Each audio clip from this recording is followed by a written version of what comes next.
When developing games, collisions are one of the fundamental aspects you'll probably want to understand relatively early.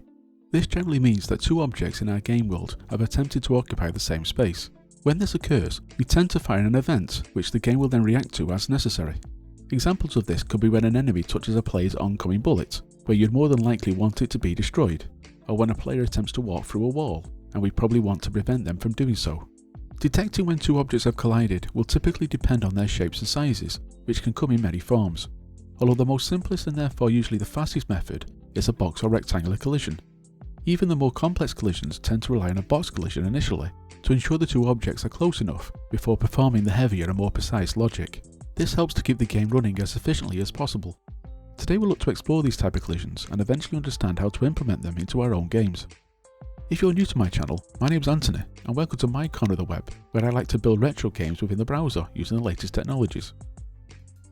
To start, we'll fully enough first need two rectangles. As game worlds work on a coordinate system, we'll begin by defining these rectangles in 2D space. We'll give each of these objects four properties: left, top, right and bottom, presenting their position and sizing attributes, similar to what you'll see in CCS. Next we'll define a function which will house our collision logic. I'm going to call this rectangle overlap, and will naturally take two rectangles as arguments, and return either true or false whether they are overlapping or not. As a default, we'll return false for now.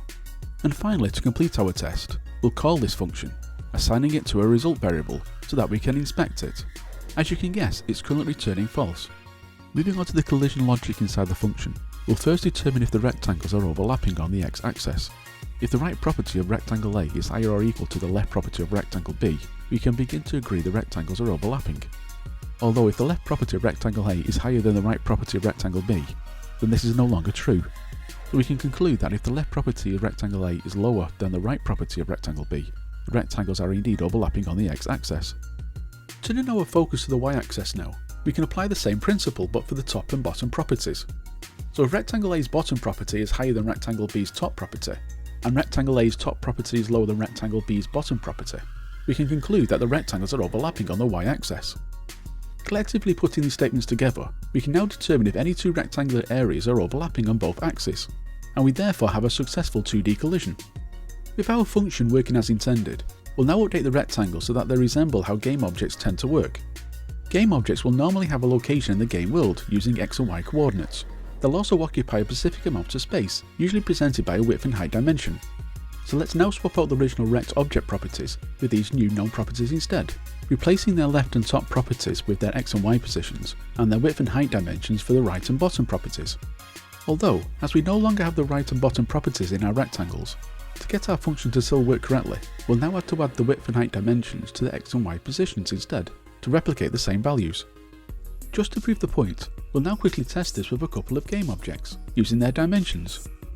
As you can see, the function is working correctly.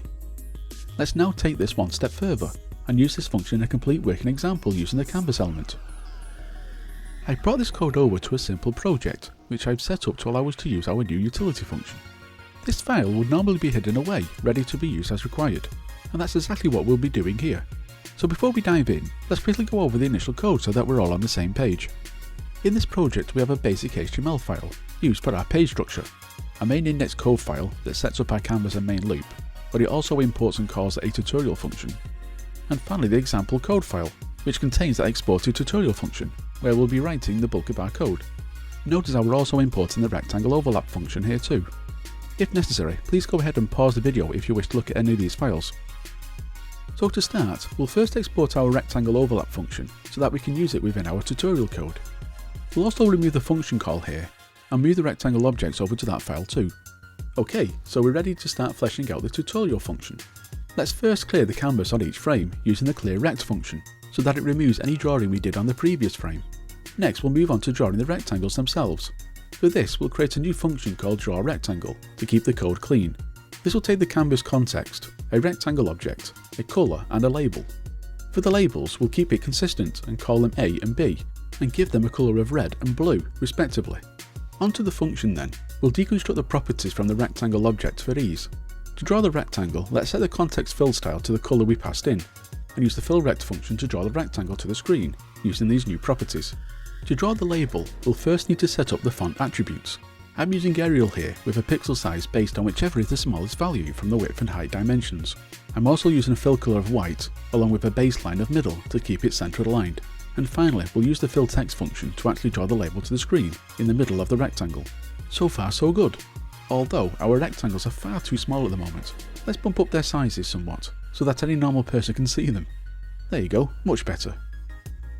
Okay, to visually see if we have a collision or not, we'll also add a message to the top of the screen too, showing the result of the rectangle overlap function. To do this, under the draw rectangle calls, we'll again set up the context for the message using the fill text function, using a fixed font size, fill style, baseline and finally the fill text function, passing in the collision result value. For its position, we'll centre it too by dividing the canvas's width by 2. As the rectangles are currently not overlapping, it is correctly showing the result as false. Let's prove this by updating the rectangle's A object properties so that it overlaps rectangle B. And there you go, it's now showing true. Nice. Moving on, let's make this little example more interactive. Instead of constantly updating the rectangle objects, let's use the mouse to reposition rectangle A. We'll add a new variable called mouse pressed, which will fully enough keep a record if the mouse button is pressed or not.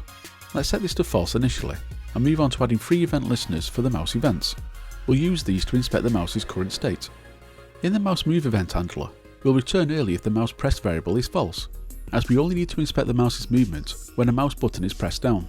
To help us with this, in the mouse down event handler, we'll set the variable to true, as we know a mouse button has been pressed down, and then do the reverse in the mouse up event handler, setting it to false, as we know the mouse button has been released. Back in the mouse move event handler, if the mouse press variable is true, we'll set rectangle A's X and Y position to the mouse's X and Y position based on the event client's properties. We'll also deduct half of the rectangle's width and height dimensions too, so that it is repositioned in the middle of the mouse pointer. We'll also want this repositioning to happen on the mouse down event too, so let's copy these 2 lines over to that event handler also. Finally, in the main tutorial function, we'll add an alpha effect to these rectangles when they overlap, to give some visual feedback that this has been successfully detected. We'll add this to the colour argument in the draw rectangle function calls, applying a 40% alpha value when they overlap, and making them opaque when not. And with that, we should be able to see the results within the browser. When we hold the mouse button down and move it within the window, rectangle A is now automatically fixed to the mouse position, following it around. Also notice how the message updates and the rectangle becomes transparent when the rectangles successfully collide, based on our original collision function. In fact, I also decided to take this one step further and add multiple rectangles, because why not? I amended the mouse event so that I could move each of them individually if I held the mouse over any particular one. Collisions between each rectangle works too, with the message correctly displaying which 2 have collided. If you feel up to the challenge, why not have a go at replicating this example? Or push it even further to see what else you can come up with. Maybe a simple Pong game, for example. As a side note, if you support me over on Patreon, you'll receive the source code to this more complex example, along with any game projects I'm currently working on, such as the recent Street Fighter series. If not, no hard feelings. Although if you enjoyed this video, if you could click on the like button, or better still the subscribe button, that would be much appreciated. To be fair, there's much more we could do here honestly, specifically with the other types of collisions we've mentioned. But that'll be something for another day in video.